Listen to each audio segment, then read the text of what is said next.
If you think of performativity as a form of action that has the ability to make changes in our life, to get us into action, that we already have a common goal and common ground with design, be it an architecture or an object or even a graphic design, be it a pleasant or an unpleasant design, it frequently puts us into performative gestures.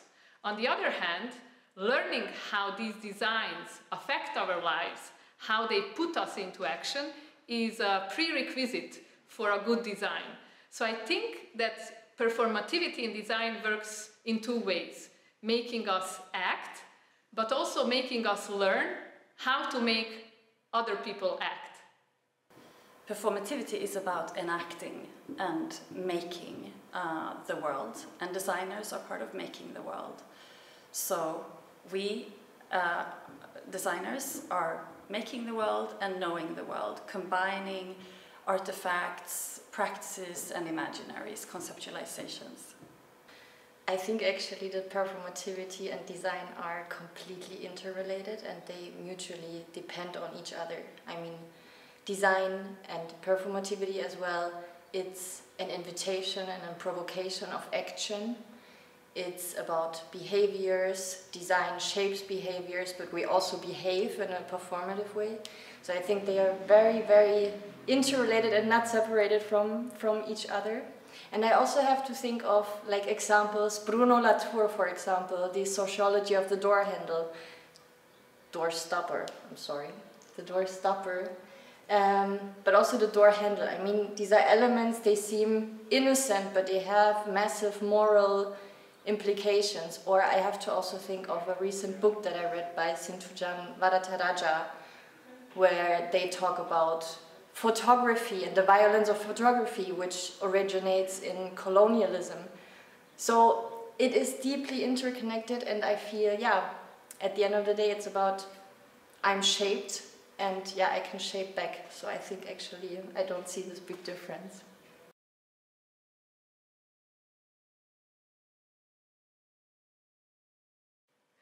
Johannes Itten was known for instructing his students to roar like a tiger. Everybody knows his famous sentence, before you draw a tiger, you have to roar like a tiger. But in today's climate, in order to know the sound of the tiger, I think we first need to keep the tiger away from extinction. And in order to do that, designers have to situate themselves in the world and shift from object making into collaborative processes. So it is not only about performing for the sake of a good design, but performing with a bunch of other professions and other than human perspectives. I think we do it whether we want it or not, because we are part of performing the world. So that also gives me hope that although things might seem settled and sedimented, they are actually just layers upon layers. The world is layers upon layers. And even if we can feel hopeless, often, if we take this way of thinking of the world as a constant world making, through design, for example, then we can also see that we have agency to add something, to change something.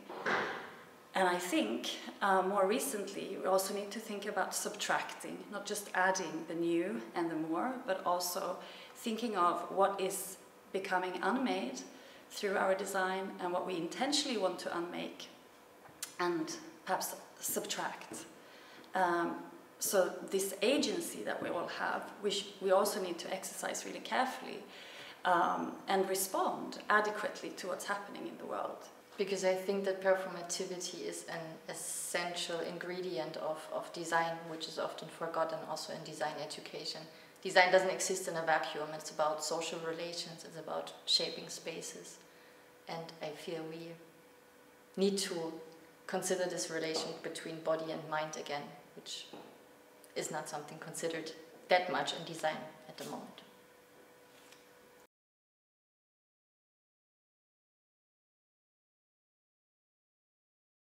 At the Academy of Art in Novi Sad, I teach elements and principles of art and design. I'm supposed to teach about lines, colors, shapes, and perspective. For example, we are delivering a series of workout exercises, mimicking clams' movement behavior and leaving beautiful lines in the sand, because understanding how clams move across space and time can be a fundamental question in our ecology. And I just hope, really hope, that practicing how to walk like a clam with 1 foot only can be a helpful tool for designing solutions in our world in trouble. I think it really matters how we understand design in the first place. And we can use methods and think that we end up with something that's more stabilized. So that's good. That would be perhaps one particular way. But we can also think of design as something that's already always in process and already always part of a constant dialogue between artifacts and things and ways of being and imaginations. I think there are already quite a few practitioners out there that really show that it's more about a process-driven understanding of design, that it's more about finding performative ways, for example, or movements, how we can differently interact with our environment, with each other, how we can disrupt the system. And for me personally, it's also about moving fully away from design as an object-based plint sort of practice, but more considering, okay, what is actually before our built environment, what is after, so who is making it and how things were isolated in these sort of circumstances.